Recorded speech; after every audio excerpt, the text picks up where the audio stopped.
ओंकाराय नमो नमः। ओंकाराय नमो नमः। ओंकाराय नमो नमः। नमस्कार। इस वीडियो से मैं एक नई प्लेलिस्ट स्टार्ट कर रहा हूं, जिसके साथ हम ज्योतिष को बिल्कुल बिगनर्स लेवल से सीखना स्टार्ट करेंगे। यह प्लेलिस्ट उन सबके लिए है जो ज्योतिष जानना चाहते हैं बट उनका कोई भी ज्योतिष बैकग्राउंड नहीं है, उन्हें कोई बेसिक नॉलेज नहीं है। तो ये कोर्स बिल्कुल बेसिक लेवल से स्टार्ट करूँगा। जिनको ज्योतिष नहीं आता वो इस कोर्स को बिल्कुल स्टार्टिंग से स्टार्ट करके ज्योतिष सीख सकते हैं, और जिनको ज्योतिष का थोड़ा बहुत ज्ञान है वो भी इस प्लेलिस्ट को दोबारा से वॉच करके कहीं ना कहीं कुछ ना कुछ नया ज़रूर सीखेंगे, क्योंकि इससे मैं कोशिश करूँगा बेसिक्स को बिल्कुल फाउंडेशन लेवल से स्ट्रॉन्ग किया जाए। तो जो कोई भी व्यक्ति ज्योतिष सीखना चाहते हैं, यह एक बिल्कुल प्री बिगनर्स कोर्स की तरह से है, और इसमें कोई भी मैं मैथमेटिकल कैलकुलेशंस अभी इंट्रोड्यूस नहीं करूँगा, क्योंकि इनिशियली ना तो उसमें इंटरेस्ट आता है और ना ही वह समझ पाएंगे। तो इस कोर्स के अंदर हम एस्ट्रोलॉजी के फंडामेंटल्स और बेसिक्स कॉन्सेप्ट्स को सीखेंगे और उनके साथ पहले कंफर्ट जोन में आएंगे।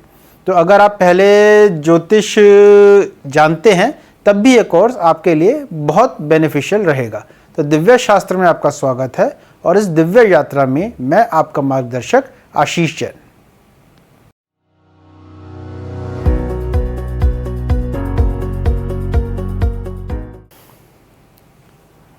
अब देखिए, astrology is a complex subject, आसान विद्या नहीं है। एक ही कॉन्सेप्ट को पहले हम इनिशियली सीखते हैं, फंडामेंटल में सीखते हैं, फिर दोबारा हम उसको बिगनर्स में थोड़ा और एडवांस में करके सीखते हैं, फिर एडवांस लेवल में जाके हम उसको और डिटेल्स में और वाइडली और उसको जो है एक्सपेंड करके सीखते हैं। तो इसमें कई बार कंफ्यूज होने के बहुत ज़्यादा चांसेस रहते हैं। तो इसलिए हमें कोशिश करनी चाहिए कि हमारी फाउंडेशंस बहुत स्ट्रांग हो। तो ये जो कोर्स है बिल्कुल फंडामेंटल से, इसलिए मैं स्टार्ट कर दूंगा। और ये बात दिमाग में रखिए कि नॉलेज नेवर गो वेस्टेड। हमारा जो नॉलेज है वो कभी भी वेस्ट नहीं होती। सबसे पहले ज्योतिष सीखने से पहले हमें भगवान गणेश की मंत्र ओम श्री महागणपतये नमः का जाप ज़रूर करना चाहिए, क्योंकि गणेश जो हैं वो हर प्रकार की लर्निंग्स के लिए और स्पेशली एस्ट्रोलॉजी लर्निंग्स के लिए वही डेटी हैं, वही देवता है। तो जिसका मंत्र है ओम श्री महागणपतये नमः। अब ज्योतिष सीखने का सबसे पहला स्टेप यह है कि हम ये जानें कि ज्योतिष एक्चुअल में है क्या और इसका पर्पस क्या है। तो इसके लिए मैंने पहले ही एक प्लेलिस्ट यूट्यूब पे अपलोड करी हुई है, और अगर आपने वह नहीं देखी है तो सबसे पहले आप उस प्लेलिस्ट को देख सकते हैं। सेकंड स्टेप यह जानने का है कि ग्रह एक्चुअल में किस तरह से बिहेव करते हैं, उनके कारकत्व क्या हैं, किन चीज़ों को वो डिनोट करते हैं, ग्रहों के कैरेक्टरिस्टिक्स क्या हैं। बृहत्पराशर होरा शास्त्र में इसका जिक्र मैं अपने पहले ही वीडियोस में कर चुका हूं, और इसके लिए भी मैंने एक पूरी प्लेलिस्ट विष्णु के नव अवतारों के रूप में जो ग्रहों की एनर्जीज़ को जोड़कर उनके कैरेक्टरिस्टिक्स को समझाने के लिए मैंने यूट्यूब पे फ्री में अपलोड कर रखी है। आप ये कोर्स स्टार्ट करने से पहले आप उसको भी देख सकते हैं। इससे आपको ग्रहों के कैरेक्टरिस्टिक्स समझने में एक बेसिक एडवांटेज मिलेगा, एक बेसिक नॉलेज मिलेगी। और इसमें जो है मैंने पौराणिक स्टोरीज़ के हिसाब से, पौराणिक स्टोरीज़ के अनुसार इसमें ग्रहों के कैरेक्टरिस्टिक्स को समझाया हुआ है। अगर आप उसे जानेंगे तो कैरेक्टरिस्टिक्स आपके दिमाग में कहीं ना कहीं बैठ जाएंगे, आप उनको समझ जाएंगे। इन दोनों प्लेलिस्ट के लिंक्स वैसे मैं डिस्क्रिप्शन बॉक्स में डाल दूंगा, आप देख सकते हैं। अदरवाइज़ वैसे भी आप मेरे चैनल पे सर्च करेंगे तो वो आपको मिल जाएंगी। तो मेरी रिक्वेस्ट भी है कि ये ज्योतिष की ये प्लेलिस्ट स्टार्ट करने से पहले आप वो सारे वीडियोस ज़रूर एक बार देख लीजिए। 2-2.5 घंटे के वीडियोस हैं, और उससे आपको एक ज्योतिष का बेसिक कॉन्सेप्ट समझ में आ जाएगा, और जो एक माइंडसेट होता है ज्योतिष स्टार्ट करने का वो आपके बन जाएगा। ज्योतिष इज़ अ वेदांग। इसका मतलब है कि वह वेदों की एक शाखा है जो हमें वेदों को समझने में मदद करता है। 6 वेदांग हैं जो वेद पुरुष के 6 अंगों को डिनोट करते हैं, और इनको षडांग बोलते हैं। ज्योतिष स्टूडेंट्स को इन 6 अंगों के बारे में पता होना चाहिए। यह 6 अंग हैं शिक्षा, कल्प, निरुक्त, छंद, व्याकरण और ज्योतिष। शिक्षा नोज ऑफ द वेद पुरुष, व्याकरण माउथ ऑफ वेद पुरुष, निरुक्त ईयर्स ऑफ वेद पुरुष, कल्प हैंड्स ऑफ वेद पुरुष, छंद फुट ऑफ वेद पुरुष और ज्योतिष आइज ऑफ वेद पुरुष।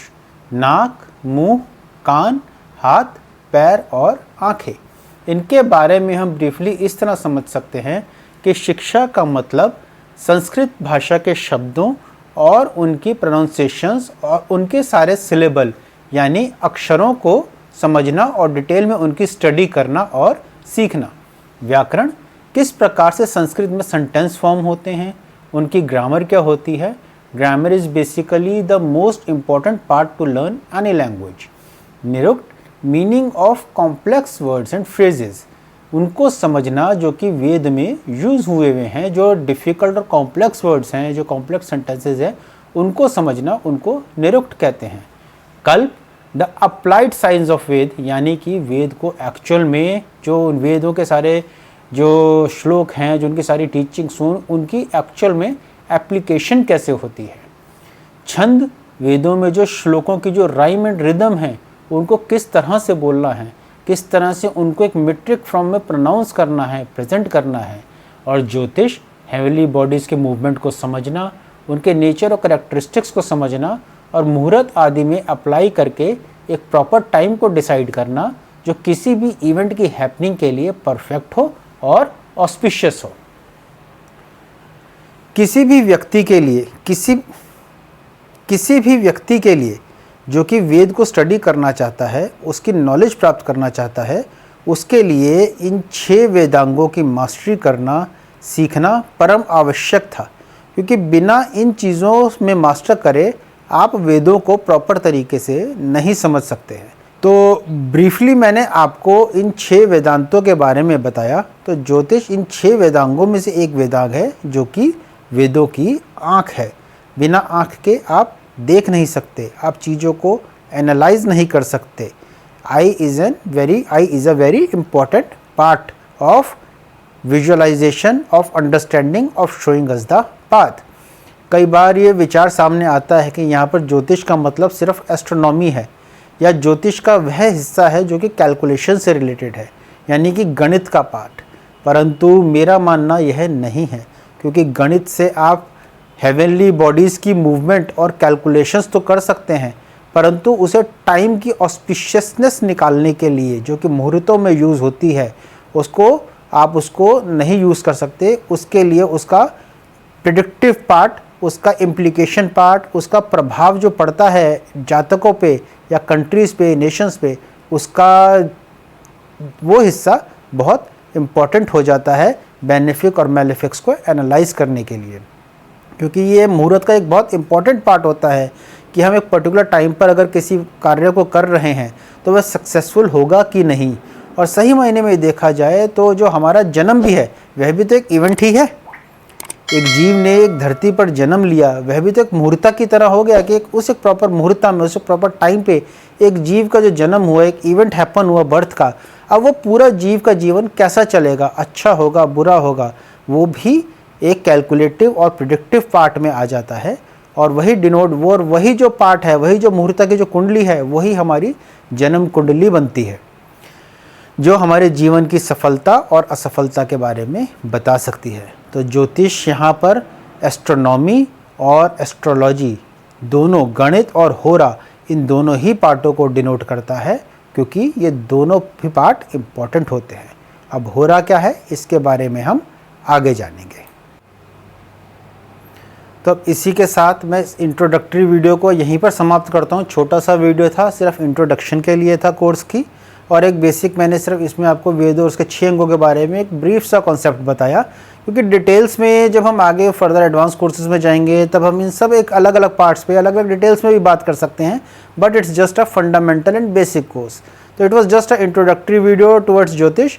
अब नेक्स्ट वीडियो से हम एक्चुअल में जो है कोर्स से उसमें 12 राशियों के बारे में जानेंगे, 9 ग्रहों के बारे में जानेंगे, ज़ोडियक को समझेंगे, राहु केतु को समझेंगे। कोर्स धीरे धीरे आगे बढ़ता चला जाएगा। तो अगले वीडियो में आपसे फिर मुलाकात होगी। तब तक के लिए नमस्कार।